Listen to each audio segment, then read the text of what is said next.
विश्वास सर्व भावे दास झालो त्यांचा, तेची माझे हित करीती सकळ, जेणे हा गोपाळ कृपा करी. भागलिया मज वातील कडिये, भागलिया मज वातील कडिये, त्यांची आने जोडे सर्व सुख, तेची माझे हित करीती सकळ, जेणे हा गोपाळ कृपा करी.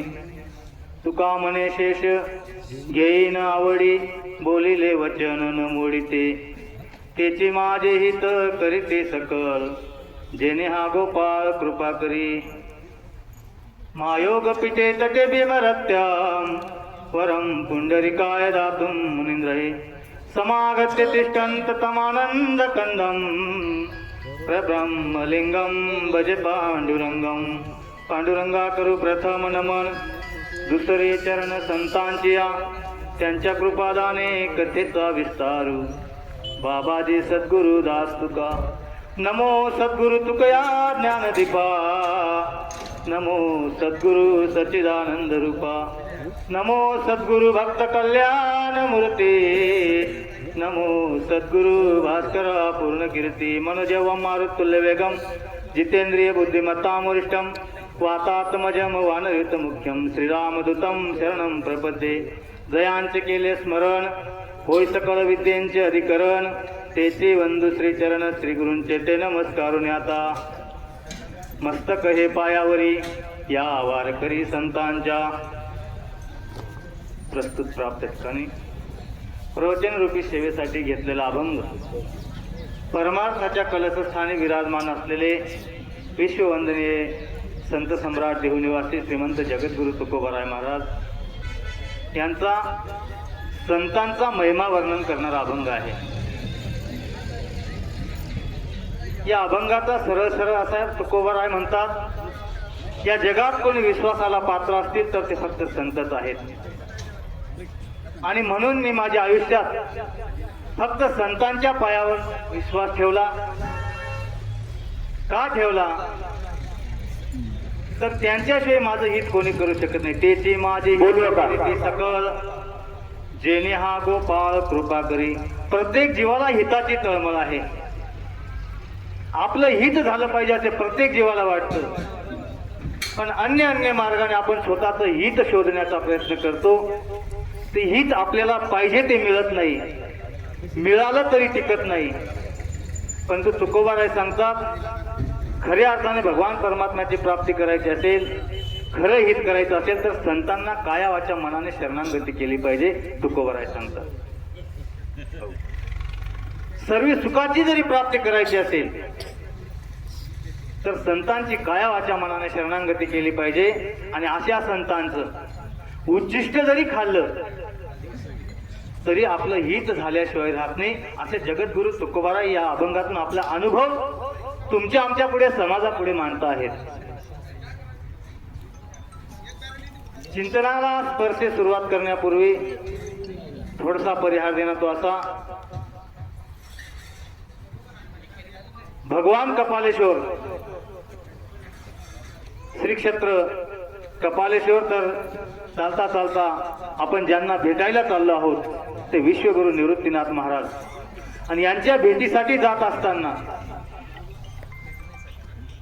मुखाने रामनाम गात गात हरिनामाचा गजर करत करत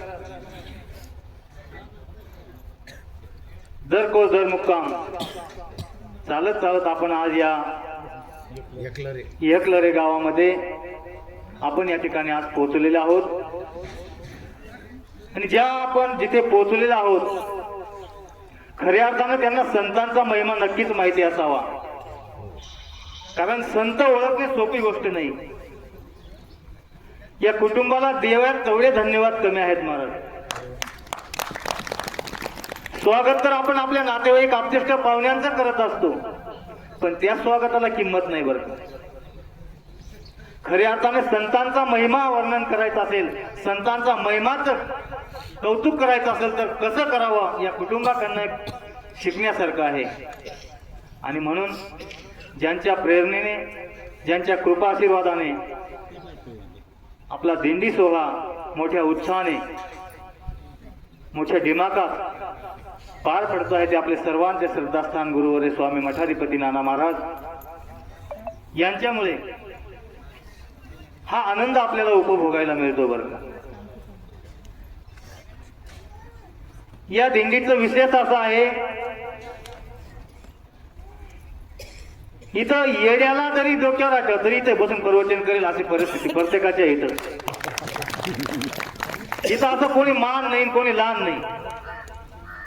नानांनी फक्त इशारा केला, डोक्यावर आठवलं काही तर रेड्यासारखं बोलायला लागून जातो माणूस. ही सर्व ठिकाणी नाही बरं का. आणि म्हणून जगद्गुरु तुकोबाराय महाराज सांगतात, संतांचा पायावरच विश्वास ठेवा. हो, का विश्वास ठेवावा?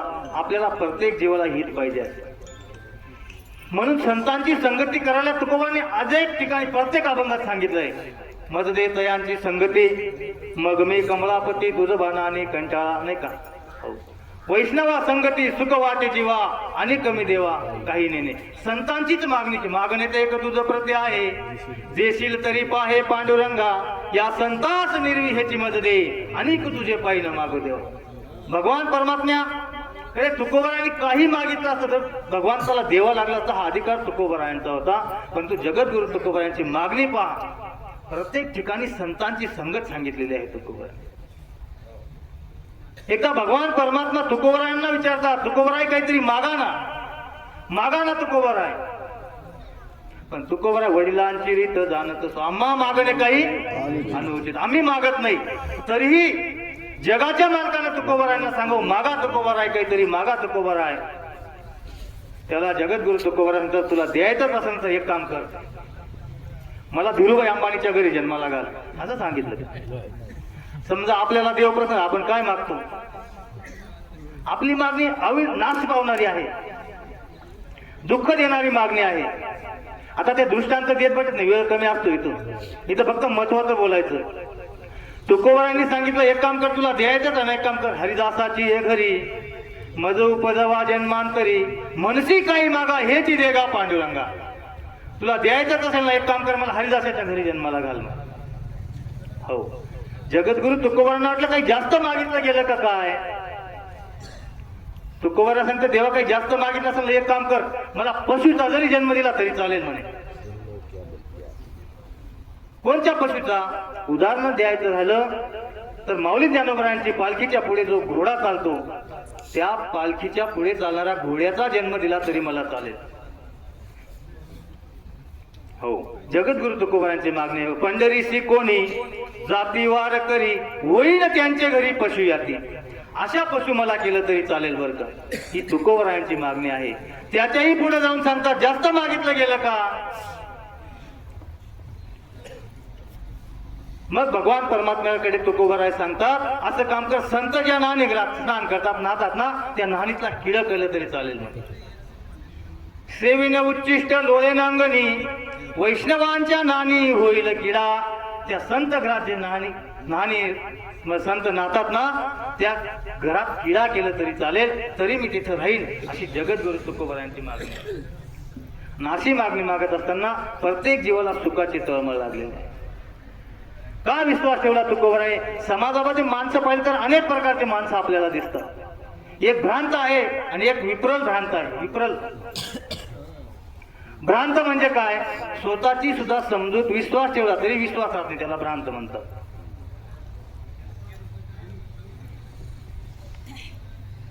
एक गुरुजी होते, ते धडा शिकवत असताना एक पाठ मध्ये व्यासपीठ नावाचा शब्द आला.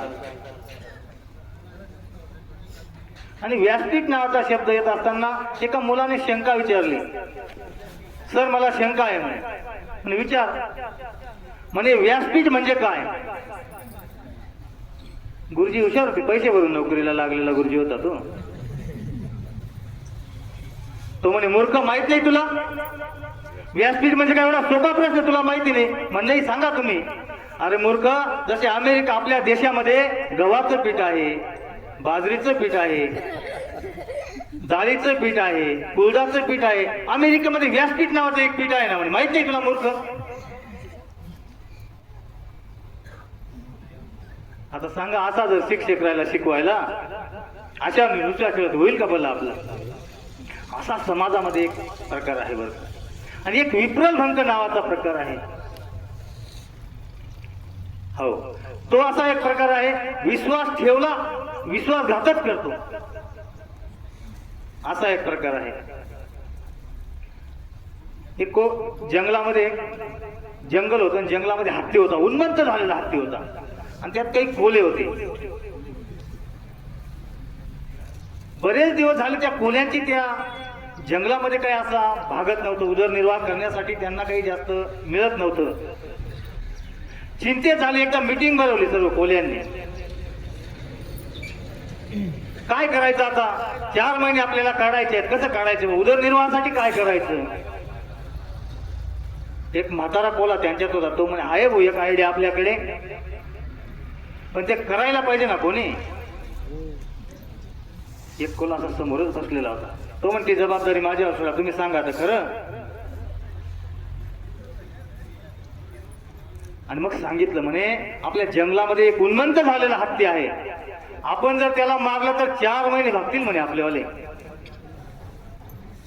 तो एक कोला म्हणजे जबाबदारी माझ्यावर सोडा, मी जातो म्हणे. तेवढं झालं, बाद मीटिंग संपली, कोला जसा निघाला डायरेक्ट हत्तीकडे.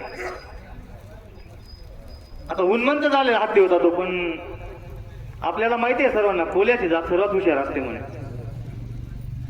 हा कोला गेला, त्या हत्तीच्या पुढे नतमस्तक झाला. साष्टांग हे करी दंडवत, साष्टांग दंडवत घातलं. कोले हत्तीला सांगितलं, हत्ती दादा, आज आम्ही एक मीटिंग भरवली. आज आम्ही असं ठरवलं की जंगलाचा राजा तुम्हीच झाला पाहिजे. राजाशिवाय प्रजा सुखी राहू शकत नाही, आणि या जंगलात जर कोणी सुखी ठेवणार असेल ते फक्त तुम्हीच आहात म्हणे.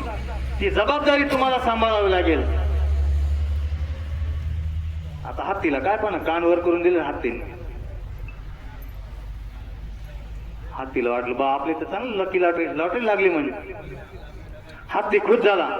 अरे पण बिन काही नाही, मुहूर्त आजच चांगला आहे. आजच्या दिवशीच तुमचा राज्याभिषेक आम्हाला करायचा आहे, तुम्ही लगेच तयारी लागेल, चला माझ्या मागे. म्हणजे पण काही तयारी, अहो तयारी तुम्ही फक्त चला. स्टेज बीज बनवलेला आहे, फुलहार वाजा बिजा सर्व काही तयारीच आहे, जयच तयारी आहे, तुम्ही फक्त चला. हत्तीला पण घाई झाली निघायची. कोला पुढे चालू लागला, हत्ती त्याच्या मागे पळू लागला. चालता चालता चालता चालता गेले, तो कोला आहे ना असा चिखलाचा एक नाला होता, त्या नाल्यातून तो कोला निघून गेला. आता हत्ती बी आनंदाच्या भरात होता ना, त्याला काय दिसत होतं, राज्याभिषेक करायचा, फक्त राजा बनायचा आहे आपल्याला, स्वप्न पूर्ण होणार आहे आपलं. त्या हत्तीने कोल्याच्या मागे चिखलात उडी मारून दिली. कोला निघून गेला, पण हत्ती निघेल का चिखलातून. हत्ती त्या चिखलात फसला आणि कोल्याला आवाज, अरे कोले दादा, अरे मी फसलो ना चिखलात. म्हणे कुठं फसला तो, अरे मी चिखलात फसलो, मी कसा काय निघू. कोला म्हणे माझी शेपटी धरून बाहेर या म्हणे तुम्ही आता. हसायला लागला कोला, हसत हसत पुढे निघून गेला. आता या कोल्याचे ते कोले वाटेच पाहत होते ना, आपला बॉस पुढे गेलेला आहे, काय निरोप घेऊन येतो. यांनी घडलेली सर्व हकीकत सांगितली. आनंदात आले सर्व कोले आले, आणि काय केलं, 4 महिने आपली उपजीविका भागवली. असा समाजामध्ये एक प्रकार आहे, विश्वासघात करणारा. आशावर जर विश्वास ठेवला तर आपलं होईल का पूर्ण, नाही बरं का. यांच्यावर जरी विश्वास ठेवला आपलं कल्याण होणार नाही. आता तिसरा दृष्टांत असा आहे, एक राजा आणि प्रधान होता, आणि त्या राजाने त्या नगरीमध्ये मोठं तळ बांधलेलं होतं. पण काय दुर्दैव असेल, त्या तळ्याला पाणी लागलं नाही. राजाही नाराज होता, प्रजाही नाराज होती.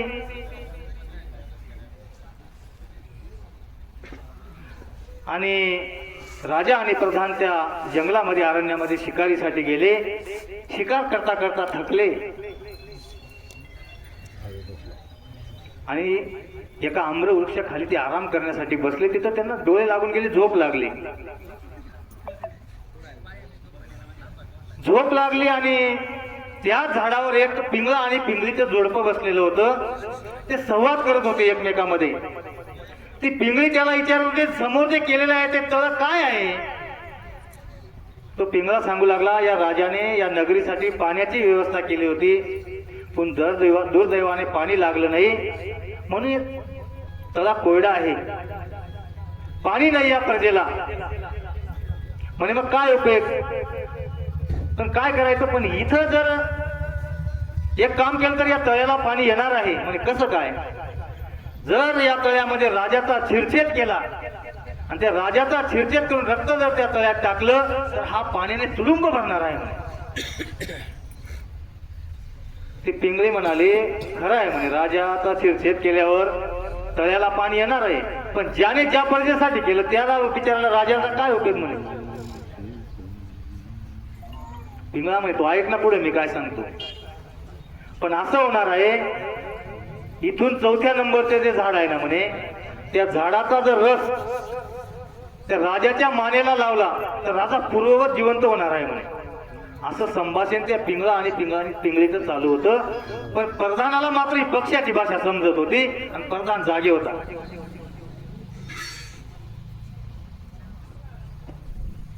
प्रधानाने ऐकलं, हे संभाषण खरं असेल का? काही लोक दुसऱ्यावर प्रयोग करून ठेवतात,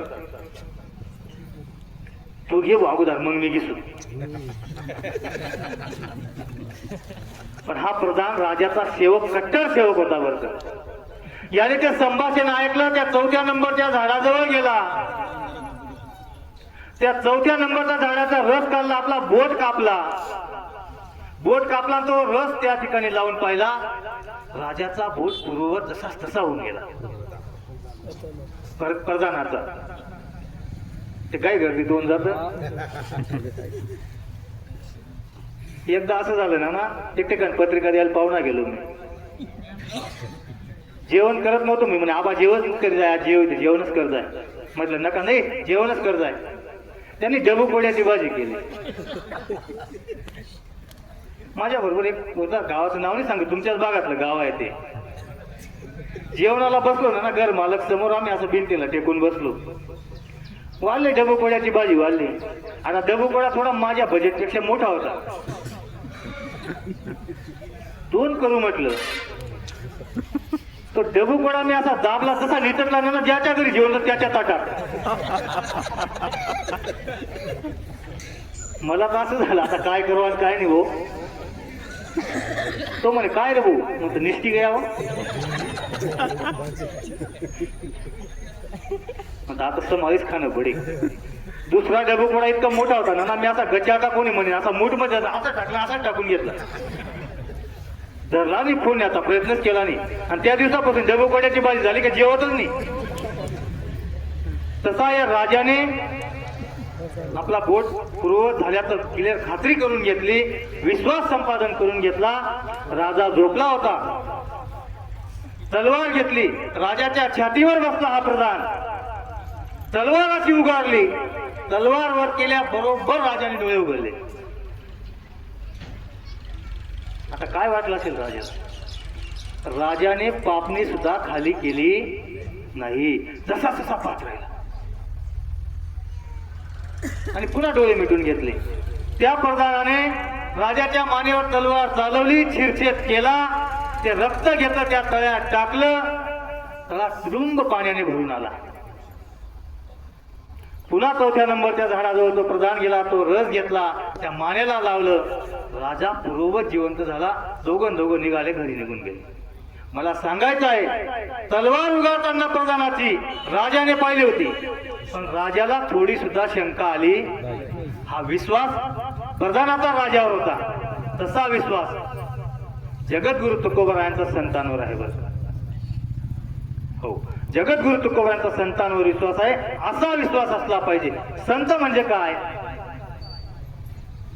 आता अनेक जे बाह्य निर्धारण करून फिरणारे संत आहेत, पण संत ओळखणं सुद्धा अवघड आहे. बरं का, दिसायला सारखेच आहेत, दोन्ही दिसती सारखी, वर्म जाणे तो पारखी, नाही का, वर्म जाणणारा पारखी पाहिजे. हो, दुसऱ्याचं हित करतो तो संत असतो, देवाला सुद्धा संतांच्या घरी दास्यत्व करावं लागलं आणि ज्यांच्या घरी दास्यत्व संतांनी देवाने केलं तेच खरे संत आहेत. हो, आपल्याला माहिती आहे जेवढे जेवढे आपल्या संप्रदायामध्ये वारकरी संत होऊन गेले त्यांच्या प्रत्येकाच्या ठिकाणी भगवान परमात्माने दास्यत्व केलेलं आहे. बघ, नाथ महाराजांच्या घरी 36 वर्ष दास्यत्व केलं. चोखोबाच्या पत्नीचं बाळंत पण केलं. प्रत्येक संतांच्या इथं दास्यत्व केलं. असा संतांचा महिमा आहे बरं का. आणि जगद्गुरु तुकोबांनी संतांवर विश्वास ठेवून आपलं हित करून घेतलं. कृतकृत्य झालो, इच्छा केली ते पावलो, जन्म आलो त्याचे आजी फळ झाले साचे, तुम्ही सांभाळले संती भय निरसली खंती. जीवनातलं भय निरसन होतं आणि जीवनात खऱ्या अर्थानं सुखाची प्राप्ती करायची असेल तर संतांवर विश्वास ठेवला पाहिजे. हेच या अभंगातून मला थोडक्यात सांगायचं होतं. चिंतन फार मोठं आहे, वेळ कमी आहे, 2020 सामना आहे. आलेली संधीचं सोनं करणे. आणि नानांनी मला 10 मिनिटं बोलण्याची संधी दिली, त्याच्यामुळे मी नानांचं ऋण व्यक्त करतो. झालेली सेवा भगवान निवृत्तीनाथ महाराजांच्या चरणावर समर्पित करतो, कपालेश्वरांच्या चरणावर समर्पित करतो. आपले सद्गुरू गुरुरे स्वामी मठाधिपती नाना महाराज यांच्या चरणावर झालेली सेवा समर्पित करतो. तुम्हा सर्व वारकरी भाविकांच्या, महिला पुरुष सर्व वारकऱ्यांच्या चरणावर झालेली सेवा समर्पित करतो. माझ्या आई वडिलांच्या चरणावर झालेली सेवा समर्पित करतो. माझी वाणीला पूर्णविराम देतो. श्री ज्ञानदेव तुकाराम पंढरीनाथ भगवान की जय. माऊली ज्ञाने